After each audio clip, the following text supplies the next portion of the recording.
Hey guys, welcome to Managers Mindset Podcast. In this podcast, we'll be interviewing successful coaches, consultants, and management professionals to understand what made them successful and share that knowledge to the entire world. Hi, my name is Gopinath Vijay Kumar, and I'm the host for that day and an upcoming author of a book called as The Real Corporate Hero. Today, we have a special guest who was into corporate world for some time and then moved as a consultant, and to be more specific, he is a behavioral expert. So we're going to be having a lot of insight coming out from this podcast. Stay tuned till the end. Let me welcome our guest for the day, who is Mr. Shiva. Hi Shiva, how do you really feel? Hey Gopi, feeling good? Nice. Thank you for having me. All right. Thanks, Shiva. So to start with, give us a little bit of a background on what you do and what's so far, how it was been, and what was your journey so far. To give us a little bit of a background. Okay. See, I have a very diverse background. Okay. I like to call it diverse. Other people call it confused. Mm-hmm. I did my bachelor's in engineering. Then I did my MBA marketing and finance. Okay. But I got placed as a HR consultant. Oh, okay. So the company that came to campus hired me for HR. Mm-hmm. In fact, I asked my director at that point of time, why did you hire me in HR when I did not study it? Mm-hmm. He told me an answer which I don't know if it is true or false, but I like to believe it is true. Okay. He said, I want somebody in consulting who has a different perspective of what's happening. Okay. So it says, if you're going into HR with no knowledge of HR, you might ask some foolish, basic, stupid questions, which the professionals may not be able to answer. Right. So I think that's how my career shifted. I got into HR even though I studied marketing. So then I did my master's in HR. Then I did my master's in psychology. I got into HR consulting. At that point of time, I worked with a big brand. I worked with Deloitte and Touche. So the name was much bigger than me. So when I walked into any consulting assignment, I was a 23, 24-year-old guy talking to 58-year-olds on how they should do their compensation strategy. Whereas the only thing I knew was payslip, right? In terms of practical experience. So that's when I decided to move out of consulting, thought I'll gain some real world experience. But then at that point of time, IT was really booming. Late 99, early 2000. So then I accidentally got into HR consulting. I got into IT HR. So as I was in HR, I think I did basic product definitions, writing product manuals. And from there, I moved out because it was difficult after a point of time working only with computers and hardware. And so then I got back into HR consulting training, which is what I've been doing ever since. This is since 2004. So that's how I have. Primarily, it was chance, right? So you got a chance in terms of right, and then you that has evolved into a complete career option, right? Sure. Because people do ask me, I mean, was it your passion to become a consultant? I said, I'll be lying if I have to say it's a passion. It was just pure accident. But of course, I enjoy doing what I'm doing now. Yeah, true. So that's why a lot of people get confused, right? In terms of what is I should be, completely following passion, and when I do what I'm. So for an example, if I like music, which is my passion, and currently I'm working, people say that is my passion, but I'm just do it for a living. But if passion is not that what you love, you can do whatever you're going to do, you can still love that, right? It's putting your heart and soul in what you do and give the best out of it, right? That's one clarity a lot of people really missing it out. So your complete journey is all about clearing out this complete confusion of do what you love despite whatever you want to do, right? And tomorrow my love may change. I mean, it's about how much deep you are going in, right? So that's the only key thing. Now, having talked about this, Shiva, one thing, being a behavioral expert, right? What is one thing I wanted to really understand in this today's world? the coaching, mentoring, and grooming, giving right feedback to different people, and all of this, right, has become a integrated part of the first line managers and second line managers job, right? Absolutely. And people really overlook this, right? They just give feedback just like that and say, and there is always been a surprise for a lot of people at the end of the appraisals, Sure. right? People just Sure. call at the appraisals and say, this was the feedback and this is your rating. A lot of people get surprised and say, so how do we manage all of that? And today's session, I wanted to be more focused on giving feedback. How do we give feedback, and why feedback is important, and what are the various techniques we can apply, or probably how to handle difficult employees where we need to definitely give a feedback to them. To start with, we will talk about why feedback and it is really important, and why we should not be overlooking that. Sure. I think it's an excellent topic that you've chosen. Feedback is an extremely critical skill for managers. First line, second line, top line, everywhere. Right. And I think most feared technique or skill as well. And when I'm saying feared, both the manager and the receiver of the feedback are scared. Right. So the entire process of giving and receiving feedback has become such a terrible thing in corporates. Okay. And I think it really requires a lot of attention and focus. Mm-hmm. Now, give me a few minutes. I'll set the context for this, because Sure. many times what happens is we look at management in isolated concepts. Mm-hmm. When we talk about feedback, we're talking about feedback alone, but it's part of an integrated whole. Right. And we need to understand the integrated whole, right? Mm-hmm. So let me start with this word performance, because feedback comes only in the context of performance. Mm-hmm. And many times in my programs with senior managers, I ask them, what is the meaning of the word perform?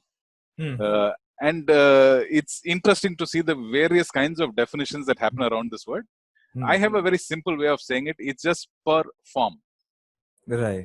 Is it as per a form? Okay. So which means, do you have a form? The form should have stated the expectation. Right. Now, when a person does an activity, please go and check it against the form. Is it as per the form? Beautiful. Yes, it is. Now you tell the person, you've achieved, you did not achieve. Now, without a form, going and telling a person you did not meet my expectation, right, is where the biggest challenge is. Right. So I think it comes from the context of understanding what is performance. Right? Now, when you talk about feedback, and I think the word feedback also needs to be understood in its own cultural context as well. Right. Now, simply from the word feed means to nourish. Feed is to help a child grow. You're not going to go and feed ice cream to a child. Right. You're probably going to go and feed vegetables or something that the child needs. Correct. True. Now, that's a big challenge in feedback, because do you give what the child needs or what the child wants? Exactly. Right. Now, the employee needs the feedback. He may not necessarily want the feedback. Yeah. Now, that's where feedback becomes tricky. Now, the manager thinks I should give this. And the employee thinks, I mean, why the hell are you even talking about this to me? Right. I think that's the gap. Now, so from the word feedback itself, it is only to grow, it is only to nourish, it is only to encourage. Right. And most of the times it's like when they really need it, then you're going to give it, right? Which means, like, if you're going to give something for free and people are not going to take it up, right? The value of the things is going to really reduce. That's the way I see it. So no, true, absolutely true. See, in fact, the same context I was thinking about it. My daughter goes for dance class. Right. Now, if I want to learn about, let's say, the 108 poses of Shiva, Dr. Padma Subramaniam has done it beautifully on YouTube. Now, I don't need to go to a teacher and get her trained. Right. If I want to learn the Pandanalu style of Bharatanatyam, I go to YouTube, I see Meenakshi Chittaranjan and I watch. Now, why go for a dance class? Why should I pay a dance teacher? Why go for a karate coaching class when Bruce Lee is teaching it on YouTube? Right. Then I realized the only thing that I'm paying for is feedback. Yeah, true. See, now when my daughter does a step, is she doing it correctly or not? The YouTube person is not going to tell. Right. But that poor teacher who's there is going to give feedback. Yeah. Right? So in all of the coaching context that we're describing, I'm paying for feedback. Yeah, true. The only place where feedback is free is corporate. Absolutely true. See, Yeah. the manager calls and says, "Come, I'll give you feedback." And like you said, because it is free, it's not valued. Yeah, See, yeah, yeah. otherwise, for example, for me to go to a senior person who has experience in that area and learn is the best thing that can happen. Now, if my manager calls me and says, "I want to share some feedback," I should actually be jumping with joy. Yeah, yeah, true. But in reality, I said, "Oh my God, really? 2 o'clock meeting, feedback, what went wrong?" Isn't it? Yeah, So we've shifted the whole context to something that is negative. negative. So I think the first step for managers in corporates is how do you move this thought process from negative to positive? Positive. Okay. So Okay. are we genuinely concerned about the person changing behavior, Hmm. or am I irritated about the performance of the employee? True. See, now, True. and employees are smart. They know whether you're telling it for their benefit or your benefit. Right. Right. Right. Yeah. So, in fact, if people who are watching this want to read, there is a book called Five Levels of Leadership by John Maxwell. Now, Right. how is that connected to performance? Is because he defines multiple levels of leadership. Okay. And it says at the first level of leader, he says, why should someone follow you? Because the definition of Peter Drucker defines leadership as if somebody is willing to follow you, you're a great leader. Yeah, yeah, yeah. So step one, why should somebody follow you? There has to be some purpose. Yeah. But step one, he says, because they have to follow you. You're my manager. Oh, really? Okay. I don't have a choice. I come and join the company. Gopi is my manager. I don't have a choice but to follow. Level one. The faster you get out of this level, the better it is. Better it is. Okay. So you move from have to follow to I want to follow Gopi. Right. Because now, it becomes an obligation, right? When it becomes an obligation, then there is no connect. Exactly. It becomes transactional. Yeah. Right. So from level one of have to follow, I move to level two of want to follow. Want to follow. Okay. Now, there is at a point of time, for example, I mean, I like a particular film star. And the film star gets into politics. Right. Now, I want to follow because I like the person. Right. Now, how long will I follow the person depends on the results that the person achieves. That's level 3 leadership. Okay. Okay. If the person brings about what they said they will do, I'll continue to follow. Otherwise, I'll follow somebody else for politics and I'll follow somebody else for acting. Now, this is level 3. Right. Level 4, you see some people leaving parties or companies and a lot of people follow them. Right. The only reason they follow is because they know wherever this guy goes, they will grow me. Right. So level 1 have to follow. Level 2 is want to follow. Level 3 is you're achieving results, therefore it makes sense to follow you. Level 4 is you will grow me, therefore it makes sense to follow you. Right. Right. Now, level 5, he says, is charisma is what people attribute to you and something that is the pinnacle is what John Maxwell says. Now, when you give feedback, it also depends on at which level are you giving feedback. If you're giving feedback from level 1, you have to give feedback. Right. I will also come and sit in the room because I have to listen to the feedback. Yeah, absolutely. Right. You give, I listen, then we walk away. If you give from level 2, right, I like you and you give me feedback, chances are I will listen. Yeah, meaning the possibility of acceptance is going to be slightly higher. It's slightly higher, but there is a catch there because I will start wondering, hey, what's wrong with this fellow? Till yesterday he was nice, today he's become manager, so he's starting to talk all this. Right. So the liking at some point of time had become dislike. When you give me, let's say, feedback that is difficult for me to digest, I will stop liking you. No, that's why we tell managers, don't try to be likable. Okay.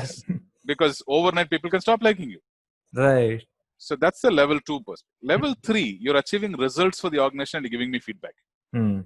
I like to call this as professional feedback, and I'm not meaning professional in a nice way because whatever the manager is saying is true, but I don't like listening to what you're saying.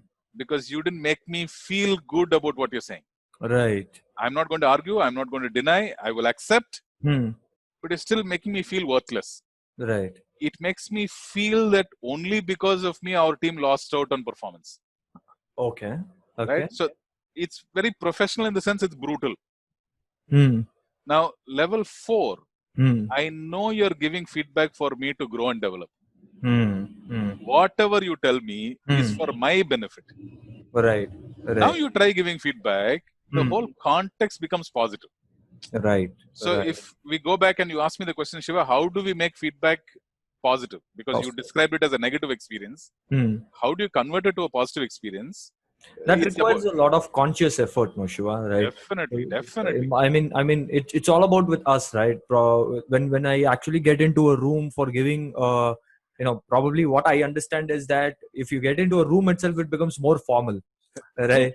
So we need to find a way where I need to make it a little personal and informal, and also, but it has to be we need to take a lot of conscious effort in terms of how to make it positive, right? So probably we need to try and see what kind of techniques available in the in management books and adapt and try and see. Sometimes it might work, sometimes it may not work. We need to try and see.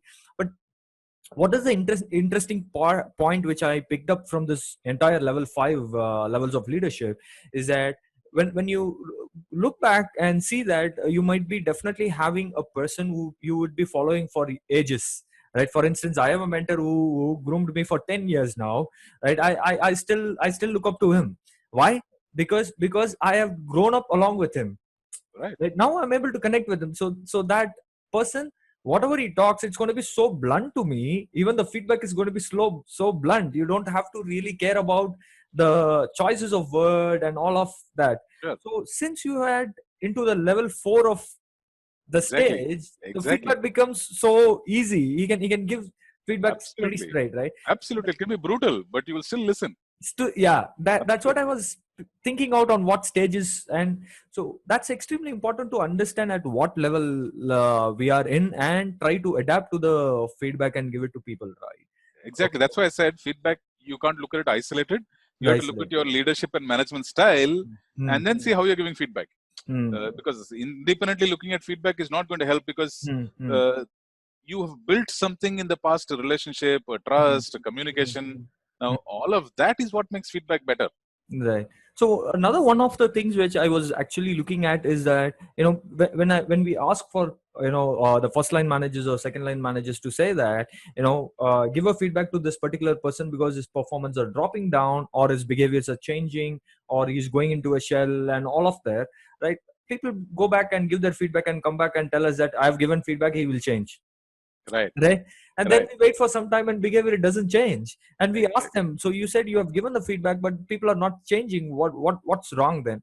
They said, what I can do, only thing I can do is I can give a feedback. So it becomes a transactional checklist where I've done that. So effectiveness of the feedback is not measured anywhere, right?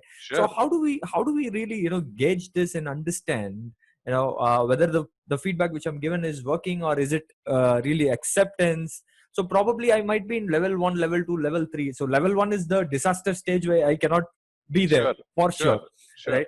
Level 2, at least there is some chances, right? Let's assume I'm in level 3 as well, right? Where being more professional and giving a pretty good feedback around people. Right. When I do that and things are not still working. Right. Okay. Now, how do we tackle this again? Sure. A good question. See, I want to see it in multiple views. One, because I talked about feedback as encouraging. Feedback is about nourishing a person. So if somebody nourishes me, inspires me, and the English meaning of the word inspire says to breathe life into. So which means if you are giving feedback into me, you've actually breathed life into me. Okay. So when I walk away from your cabin or after the meeting, I should have a small spring in my shoes and walk. Oh, all right. That's your first indicator of, okay, you've done a good job. Okay. Now, usually the opposite happens. In fact, the opposite of the word inspire is expire, which means to take away life. Now, after a feedback session with the boss, there are so many people who cannot go back to work without taking a break. Yeah, absolutely. Right? They walk out, have a smoke, breathe some fresh air, vent out what happened, and all now, of that, right? Why you need a break is because that person sucked out something from you. Right? Now, the question is, now as a manager, are you inspiring, breathing in, or are you sucking out? Right. Now, that's a very simple indicator. The person went back to his workplace with a spring in the walk in which he did. You've done a good job. Right. The person has walked out of the office. You've done a bad job. Straight, simple indicator. Okay. right? So now when you want to give feedback to the person, now if you're very clear that you're telling the person what behavior change you want. Right. Now, I commonly ask this in training programs that I do. I mean, if I tell somebody you're wearing a nice dress, Okay. is it feedback? Right? Or I don't like the dress that you're wearing. Why don't you wear something better? Right? Is it feedback? No, it's not. It is just an observation. Right? Now, your presentation was good today, or you're an excellent team player. Right. Now, I'm not even taking the negative context. You're not a good team player. I'm saying you're an excellent team player. You did a great presentation. Now, if this person needs to do a great presentation tomorrow, what should they do? They don't know. You've never told them that. See, the dress is not nice. I mean, what's not nice? Yeah, I mean, probably. I don't know. Yeah, the color choice of the color could be wrong. Sure. So I think that's where the manager helps by actually giving feedback that helps me change my behavior, which means if he tells you, be specific and tell me the behavior. Now, if you tell me in a great presentation, why was the presentation great? It says, I love the flow of text. Right. The content flow from one slide to another slide was logical. Okay. You used pictures that were relevant. You were prepared for all the questions that were asked. Right. I think you did an excellent job. Okay. Now that guy knows tomorrow he has to have presentation that is logical. He needs to have relevant pictures. He needs to be prepared for questions. Or if it's a dress, if you tell the person the color suits you, you color coordinated your dress very well, it fits you properly. So next time I'm buying a dress, at least I know, I will ask somebody, does this color suit me? Right. Does it fit me well? Will this match? Now, I think that's really where the difference is. The manager ends up saying, I expect more from you. I mean, the employee says, I also expect more from you, but please tell me what to do. Yeah. It's not specific in nature, right? Probably we're not even. That's where it is. Yeah. Even when you get into the appraisal meetings and people say you need to improve communication. Yeah, communication is a very big wide topic, right? Probably is the written communication is a problem. Within the written communication, what is the problem area? Be specific so that people can take actions around those particular list, right? Sure. So that's one thing. Shiva, I mean, we talked about more being specific on how to give feedback and all of this. Being a consultant, right? What is you would have given certain feedback to your, probably you might be having certain team, you would have given it, or probably somebody would have reached out to you on asking on fix this problem because the complete feedback mechanism or coaching mechanism or is not working for us, right? What is that one biggest challenge area, right, the industry is facing, or probably you have seen within different people? See, it's very simple communication. Very, very simple. Which is something that most people don't anticipate. It's communication. Okay. And exactly going back to what you said, communication, I think the biggest danger is the feeling that you have communicated. Right. Now, has the other person understood? Because the first level manager goes and says, I've given the feedback. Now, what else do you want? Now, the challenge is, I thought the other person has understood. And that's why earlier when I spoke, I said feedback, you have to see it in a cultural context. Is typically we believe that the other person will understand. We don't explicitly say it in words. See, if you see it in the European context or the American context, they will explicitly ask for what they need. Okay. They will explicitly tell what they require. Okay. A lot of times in our context, we assume that the other person will understand what I need. What I mean. You worked with me for so long. Don't you think this is common sense? Right. So it's fundamental basic communication. Okay. And most of the time when we step in, we are just ensuring that we coordinate and collaborate. Therefore, everybody is communicated, understood. And then the manager is wondering, why the hell did I pay this fellow? Right. Because I didn't do any magic. I just went into the group and said, okay, ensure that all of you are clear in what you're communicating to each other. Expectations are clear. Methods of giving feedback is clear. The technique is clear. Outcome is clear. So it's as simple as that. And a lot of times, if you communicate well, the entire process gets settled. Right? So now let's put it in black and white, Shiva. Right? Now we know for a fact that giving feedback is responsibility of any mentor or even a first line managers or second line managers. Right? Sure. What if the feedback goes way? Right? Let's put it in black and white in terms of accountability. Right? So if the person is not improving, who I should be holding accountable? Is it because of lack of not giving feedback, or the actions Always not manager. taken? I will always hold the manager accountable. Always. Right? Always, is it? Okay. Interesting. Because you don't have a bad, you don't have a bad person. You have a bad employee. Okay.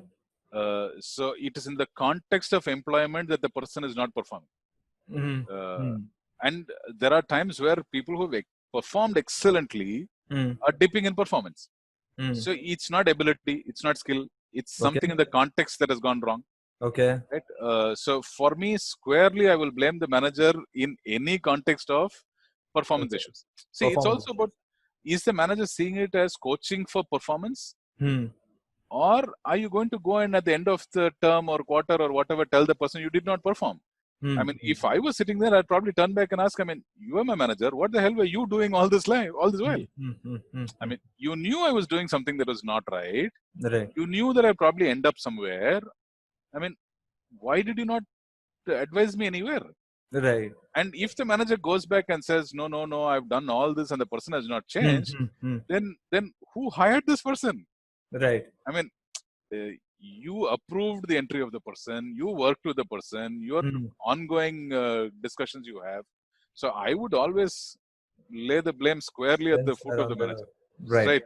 Okay. I was also picking out one of the word meaning you coined word as performance plan, right? We call it as we call it as PIP, right? So what I've learned, right, and also seen in the past, and I wanted to give a credit to the one of the manager I was reporting, Shachidananda Sharma, right? He always says one thing very clearly, right? People should not be seeing the performance improvement plan, the PIP, as a threatening tool.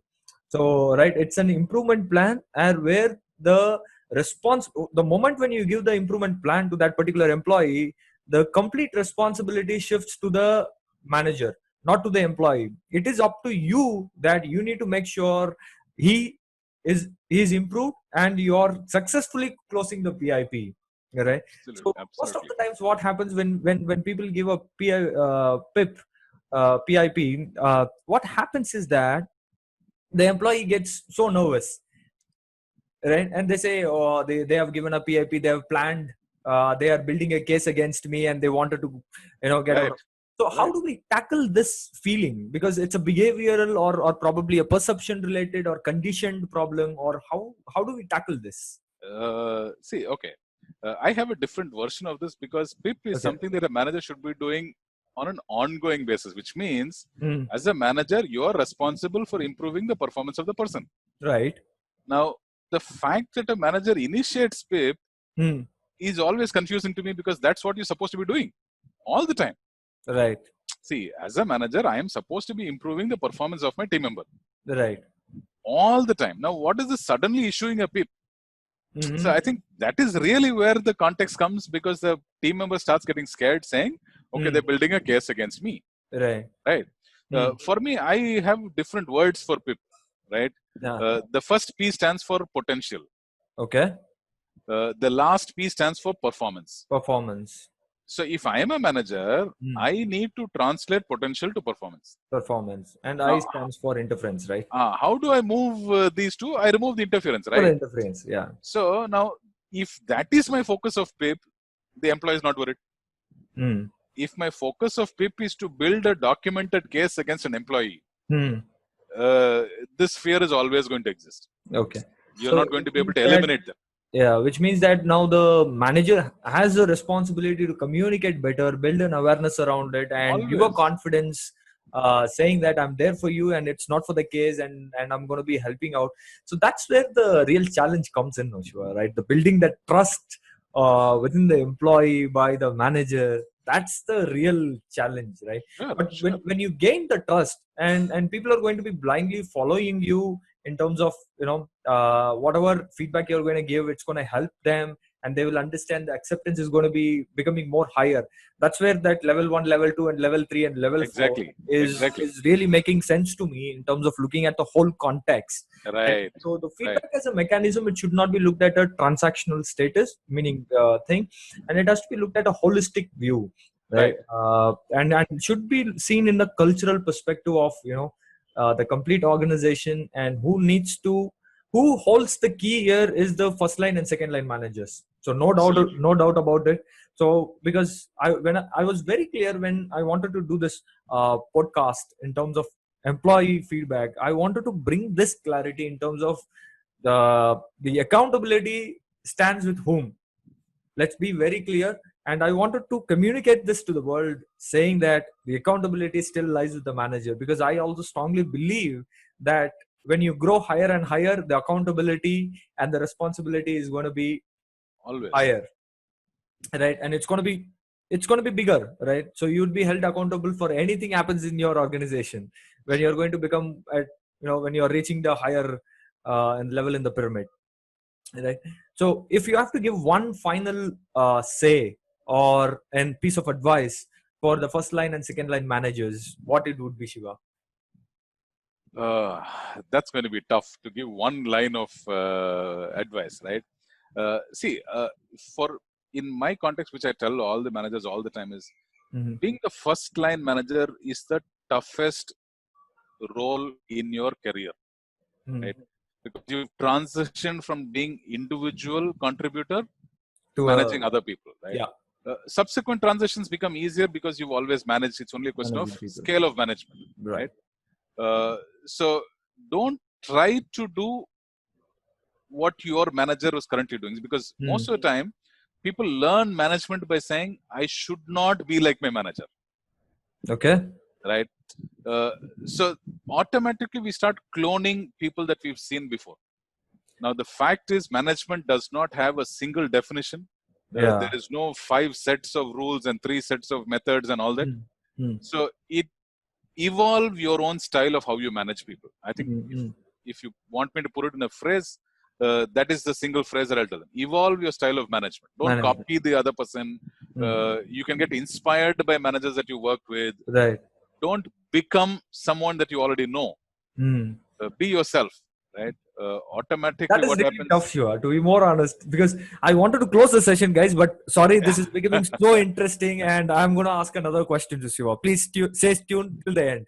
Now, because because I have seen myself that when you really like a leader, what happens within yourself is that you started imitating them, right? You start imitating them, and you find certain things where the choice of words, the body language, everything gets automatically cloned, right? Now when you do this, and if you're going to say that learn management by the principle of don't be like your manager, then it requires conscious effort, to be more honest, right? Absolutely. See, I'll give you a small example if you have the time, right? There's a quote from Jackie Chan. Jackie Chan says, being Jackie Chan is very easy, being Bruce Lee is very difficult. Okay. Right. I mean, Jackie Chan is saying it himself. Being Jackie Chan is easy, being Bruce Lee is difficult. Right. And then when they went and asked him, he says, Jackie Chan is me. Right. So being me is not difficult. But if I'm trying to copy Bruce Lee, that's extremely difficult.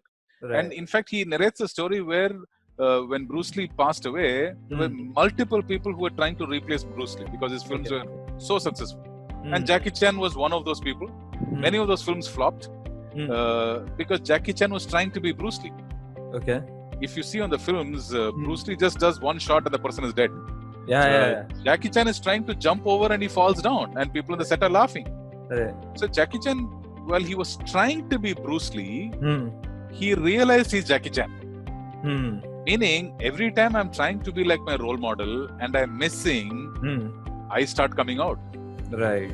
See, I take a jump like how Bruce Lee did, but the way I'm doing it, people in the sets are laughing. The way Bruce Lee is doing it, people are admiring. So now, Jackie Chan realizes I'm a comedy martial artist. Right. I can do action comedy. And he created a new genre of films by himself. Right. I think so. It's not wrong to have a role model, but the idea is to have a role model and find yourself. Right. Trying to be like your role model, find yourself. And I think that's the journey of being the first line manager. Right. So, which means it's going to take some time, meaning without subconsciously you're going to be imitating, and at one point in time you're going to realize that no, this is not you're becoming a clone, and you need to be yourself, and that happens very naturally, right? You will definitely come out of that and be yourself and find your own way, and come up with your own principles and managements and value within yourself and become right. All right,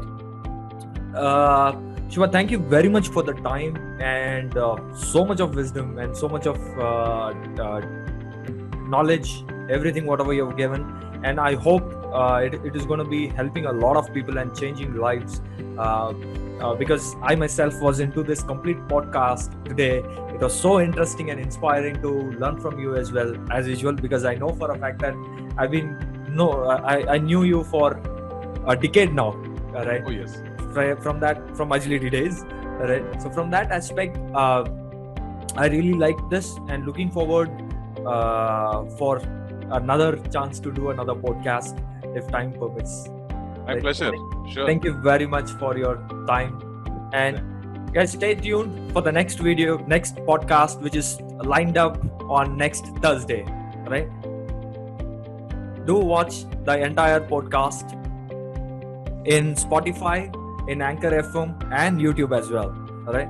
Thank you very much for listening. Thank you very much, Shiva.